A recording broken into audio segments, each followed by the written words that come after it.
4 قواعد في الحياة.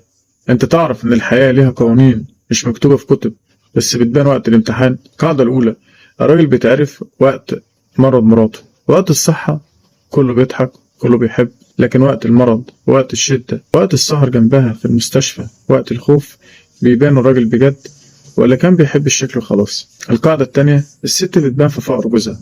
وقت الفلوس الكل راضي ومبسوط، لكن لما الحال بيضيق والالتزامات بتزيد والدخل بيقل، بتبان الست إذا كانت هتقول له أنا مكملة معاك الطريق للآخر، ولا هتبتدي تكسره بكلامها وتبتدي تقارنه بغيرها، وهنا هيبان معدنها إذا كان أصلي ولا مطلي. القاعدة التالتة: الإخوات بيبانوا عند تقسيم الميراث. قبل القسمة صور وضحك ولم، بعد القسمة يا إما تكمل اللمة يا إما يبان الطمع اللي كان مستخبي. الفلوس هنا يا جماعة مش بتغيرهم، لكن بتكشفهم على حقيقتهم. القاعدة الرابعة: الصاحب بيبان وقت الشدة. وقت الفرح حواليك 1000، وقت الأزمة عدهم على صوابع إيديك.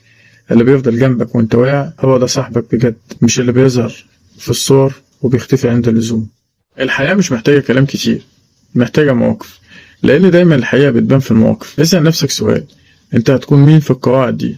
يا ترى اللي بيختفي ولا اللي بيثبت؟ لأن في الآخر الناس مش بتفتكر كلامك، بتفتكر أفعالك. كل سنة وانتم طيبين، رمضان كريم علينا وعليكم.